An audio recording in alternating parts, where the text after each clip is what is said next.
नमस्कार, भारत लाइव देख रहे हैं आप।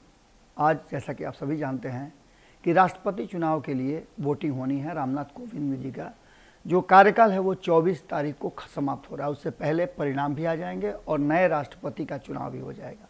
लेकिन मतदान से ठीक पहले राष्ट्रीय जनता दल ने एक बड़ा मीटिंग किया है और मीटिंग के बाद राष्ट्रीय जनता दल के प्रवक्ता, राष्ट्रीय प्रवक्ता हैं और काफ़ी ध्यान रखते हैं इन सब चीज़ों पर।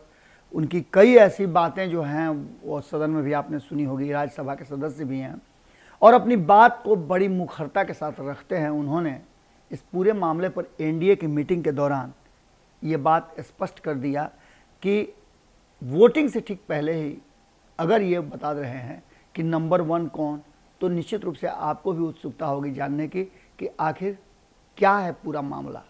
हम इसका वीडियो भी आपको दिखाएंगे, उन्होंने जो बातें कही है और किस तरह से सब कुछ कहा है। उससे पहले आपको बता दें कि राष्ट्रपति चुनाव का वोटिंग किस तरह से होता है।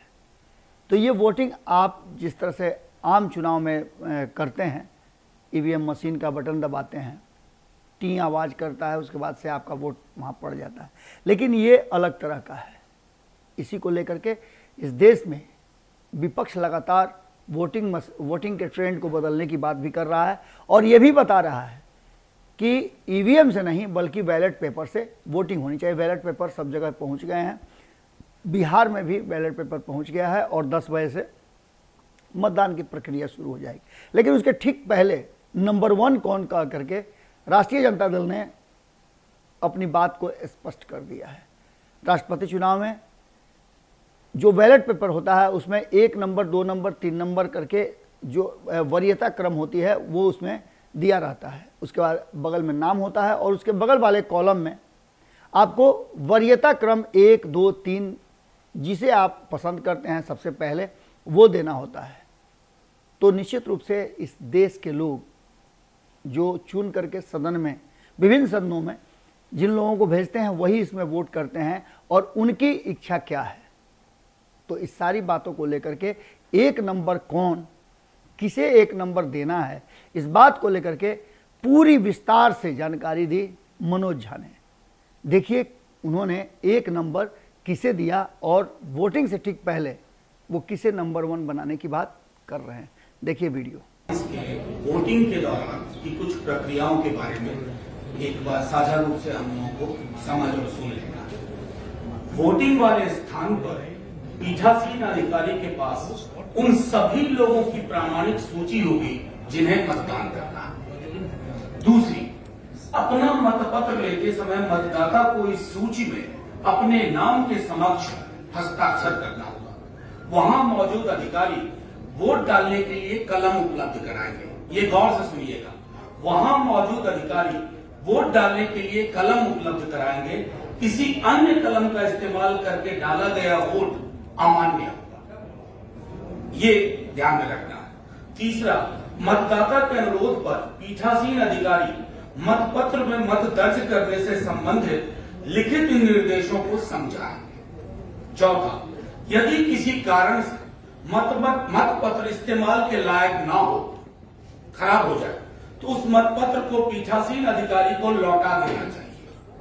अधिकारी ऐसे मतपत्र को रद्द के रूप में चिन्हित करेंगे कि ये रद्द हो चुका और उसे एक अलग लिफाफे में रखेंगे। फिर वोटर को यानी आपको नया मतपत्र दिया जाएगा। पांचवा, मतपत्र प्राप्त करने के बाद मतदाता को किसी एक मतदान कक्ष में जाना चाहिए। कई मतदान कक्ष बने होंगे, किसी एक मतदान कक्ष में जाना चाहिए। बैलेट पेपर में कोई चुनाव चिन्ह नहीं होता है। इस बैलेट पेपर में कोई चुनाव चिन्ह नहीं होता है। बैलेट पेपर में 2 कॉलम होंगे। मतपत्र के एक कॉलम में उम्मीदवार का नाम हेडलाइन होता है और दूसरे कॉलम में वरीयता, प्रथम, द्वितीय, तृतीय, उसका हेडलाइन होता है। जितने चुनाव लड़ने वाले उम्मीदवार होंगे उतनी ही वरीयताएं होंगी। जैसे अगर 4 उम्मीदवार हैं तो 4 वरीयता होगी, 1, 2, 3, 4। सभी वरीयता अंकित नहीं करने के बावजूद किसी मतपत्र को अमान्य नहीं माना जा सकता।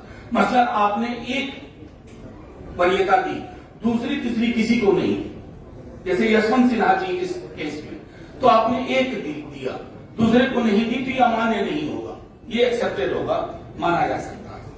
वोटर को उस उम्मीदवार के नाम के सामने खाली स्थान में, जिसको आप वोट दे रहे हैं, खाली स्थान में 1 लिखना होगा। अंक 1, शब्द नहीं, 1 लिखना होगा जो उसकी पहली पसंद हो। इसके अलावा अन्य उम्मीदवारों में रिक्त वरीयताएं दे सकते हैं, लेकिन सब कुछ अंक में होगा, 1, 2, 3, 4। लेकिन हमारे लिए यह है कि वरीयता क्रम में 1, तो हम यशवंत सिन्हा जी के समक्ष 1 अंकित करेंगे। अंकों को भारतीय अंकों के अंतर्राष्ट्रीय रूप में रोमन में या किसी भारतीय भाषा में लिखा जा सकता है, इसे शब्द में नहीं लिखा जा सकता। वोट देने के बाद मतदाता को अपना वोट गुप्त रखने के लिए मतपत्र को मोड़कर मतपेटी में डाल देना चाहिए। उसके बाद मतदान स्थल से बाहर निकल जाए। प्रत्येक वोटर बिना किसी देरी के वोट करेगा।